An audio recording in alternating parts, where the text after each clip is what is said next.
Hello guys, कैसे हो आप सब लोग। आई होप आप अच्छे ही हो गए यार। इस वीडियो में ना वो है जो आपने आज तक कभी देखा भी नहीं होगा। प्लीज़ एक बार ये जानते हैं वीडियो कि जरूर दुनिया का देखना है यार। 70% हिस्सा पानी है, जिसको अभी तक हमने सिर्फ 5% भी एक्सप्लोर नहीं किया। ओशंस के अंदर ऐसी मखलूक भी मौजूद हैं जिनको आज तक इंसान ने नहीं देखा, और इनमें कुछ ऐसे राज भी छुपे हैं जो हजारों साल पहले दुनिया में रहने वाले इंसान छोड़ गए थे। कभी रिसर्च वर्क का बहाना तो कभी सी एडवेंचर का। ये राज एक एक क्या कभी कोई रिवर समंदर के अंदर मौजूद हो सकती है? जाहिर है इसका जवाब होगा नहीं।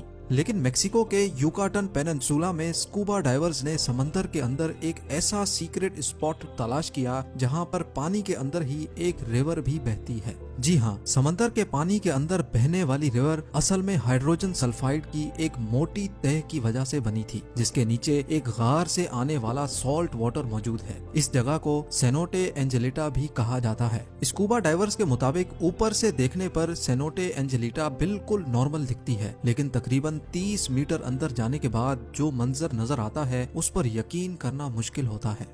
नंबर 9। अमेरिका में फ्लोरिडा के बीचेस बहुत मशहूर हैं, जहां पानी के साथ साथ अक्सर सी शेल्स, क्रैब्स और मुख्तलिफ समंदरी मखलूक भी तैरकर साहिल पर आती है। लेकिन अक्टूबर 2012 में पोम्पनो बीच पर मौजूद लोग तब हैरान और परेशान रह गए जब उनको समंदर के साहिल पर एक बहुत बड़ी आंख मिली। जिस आंख का साइज इंसान के दोनों हाथों के बराबर हो, वो देखने में वाकई किसी बहुत बड़े समंदरी मॉन्स्टर की आंख लगेगी।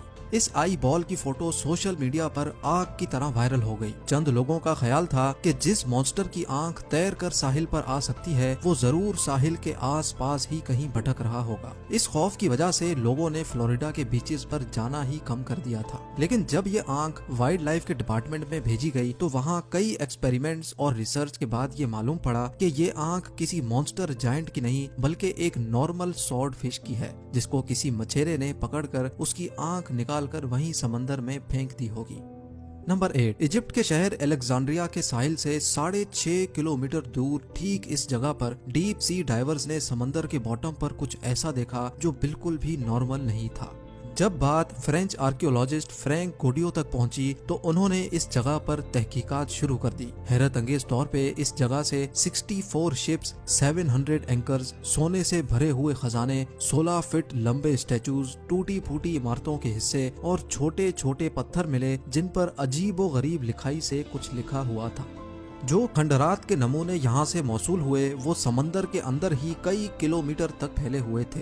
मालूम पड़ा कि यहाँ पर 2300 साल पहले इजिप्ट का एक बहुत बड़ा शहर हुआ करता था, जो शायद इजिप्ट का मेन पोर्ट सिटी था और शायद जहाँ से मुल्क के कई कारोबारी मामला चलाए जाते थे। ये पूरा शहर आज थॉनिस हेराक्लियन के नाम से जाना जाता है, लेकिन हजारों साल पुराने इजिप्ट के इस पोर्ट सिटी को सैलाब खा गया या ये सुनामी की नजर हो गया, इसका अंदाजा किसी को भी नहीं है। नंबर 7। समंदर में 1 किलोमीटर डीप मछली की एक ऐसी किस्म भी रहती है जिसको देखना भी जापान में बहुत खराब समझा जाता है। इस मखलूक को जायंट और फिश कहा जाता है, जो अपनी जिसामत की वजह से अजीब समंदरी मखलूक भी कहलाई जाती है। समंदर में 1 किलोमीटर नीचे रहने वाली इस अजीब व गरीब और फिश की लंबाई 50 फुट से भी बड़ी होती है और इसको देखते ही पहला ख्याल यही आता है कि ये कोई समंदरी सांप या अजदहा होगा। जापान में ये माना जाता है कि समंदर के साहिल पर और फिश का नजर आ जाना कुदरती आफत के आने का एक सिग्नल होता है।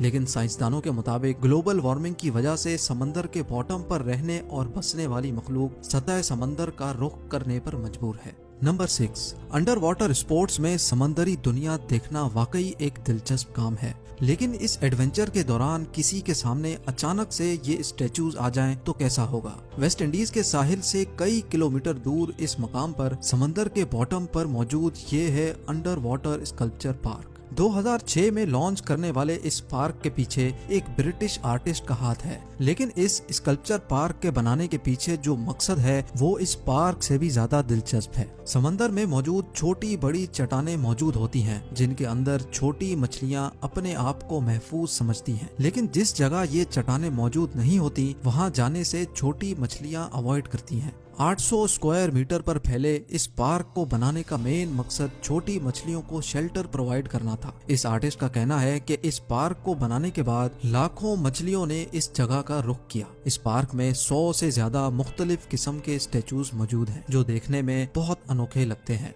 नंबर 5, जब से ये दुनिया बनी है तब से लेकर अभी तक जितनी भी कौमें यहाँ रहती थी, समंदर उनके बेशुमार राज छुपाए हुए है। इटली के करीब समंदर के बॉटम से डीप सी डाइवर्स को पुराने जमाने में इस्तेमाल होने वाली दवाइयाँ मिली। देखने में ये टैबलेट्स आज के दौर की दवाइयों से काफी अलग दिखती हैं, लेकिन अब मालूम करना था कि इनके अंदर कौन से केमिकल मौजूद हैं और ये किस मर्ज की दवा है। लेबोरेटरी टेस्टिंग से मालूम पड़ा कि ये दवाई कम से कम भी 2000 साल पहले बनाई गई थी, लेकिन इसके अंदर जो इंग्रेडिएंट्स इस्तेमाल किए गए थे वो जानकर तो और भी ज्यादा हैरत हुई, क्योंकि इसमें starch, pine resin, B wax, animal और प्लांट फैट्स के साथ साथ ओलिव ऑयल भी शामिल था। साइंसदानों के मुताबिक ये दवाई आंखों की बीमारी के इलाज के लिए इस्तेमाल की जाती होगी। ये दवाई एक छोटे टिन में अच्छी तरह प्रिजर्व थी और देखने में ऐसा लगता है कि ये हाथों से बनाई गई होगी, क्योंकि जिस स्पॉट से ये दवाइयाँ मिली थी वहाँ से थोड़ा ही दूर एक क्रैश्ड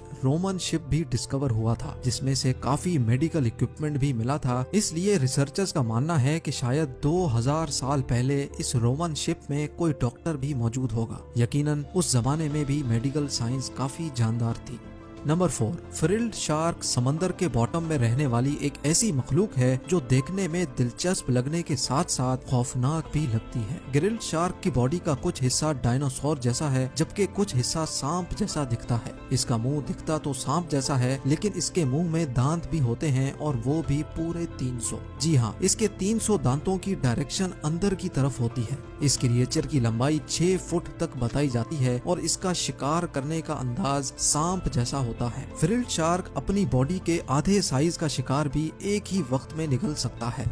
इसके दांतों की डायरेक्शन की वजह से अगर कोई भी चीज इसके मुंह में अंदर चली गई तो उसका वापस आना पॉसिबल नहीं है। 2007 में जापान के एक मछेरे ने फिशिंग के दौरान पहली बार ऐसे क्रिएचर को पकड़ा। वाइल्ड लाइफ के इदारे ने ये क्रिएचर पकड़कर इसको सी वाटर पूल में डाला, जहां उसकी पहली बार वीडियो बनाई गई। उनका कहना था कि समंदर में 1 किलोमीटर नीचे रहने वाला ये क्रिएचर शायद बीमार था, इस वजह से समंदर की सतह पर आ गया होगा। नंबर 3, जिन लोगों को हॉरर मूवीज देखने से डर नहीं लगता वो अमेरिका में मौजूद कैंप क्रिस्टल लेक जरूर विजिट करें, क्योंकि इस लेक के बॉटम में मशहूर horror film Friday the 13th के सीरियल किलर जैसन वोहीस का एक स्टैचू आपका इंतजार कर रहा है। लेक के बॉटम में रखा गया ये स्टैचू अपने मशहूर मास्क और तलवार के साथ खड़ा किया गया है, जबकि इसका मुंह ऊपर की तरफ है ताकि लेक में डाइव करते ही डाइवर्स को खौफ का एक झटका लगे। स्टैचू के मालिक ने बताया कि वो कई सालों से इस लेक में डाइविंग कर रहा है और उसने दूसरे डाइवर्स को प्रैंक करने की नीयत से फ्राइडे द 13th के इस खौफनाक कैरेक्टर को चुना, लेकिन चंद रिपोर्ट्स के मुताबिक अभी ये स्टैचू लेक से हटा दिया गया है। नंबर 2, रिसर्चर्स की एक टीम को वर्ल्ड वॉर 2 में तबाह होने वाले एक फाइटर प्लेन का ढांचा मिला। माइक्रोनेशिया के समंदर के बीचों बीच रिसर्चर्स को वर्ल्ड वॉर 2 में तबाह होने वाले कई फाइटर प्लेन्स, टैंक्स, गाड़ियां और डाइव बॉम्बर्स मिले हैं। आज से 80 साल पहले वर्ल्ड वॉर 2 में 50 जापानीज शिप्स और 230 एयरक्राफ्ट समंदर में क्रैश हुए थे, क्योंकि ये स्पॉट ओशन के बिल्कुल मिडल में है जहां पानी हद से ज्यादा गहरा है। इस वजह से अभी तक कई एयरप्लेन्स और शिप्स का मलबा तो आज तक नहीं मिल सका। इसकी एक वजह यह भी है कि जब प्लेन समंदर के अंदर क्रैश होते हैं तो वो प्लेन जैसे नहीं दिखते, जिनको देखकर अंदाजा लगाना मुश्किल होता है कि ये कोई प्लेन है या फिर कोई समंदरी झाड़ी।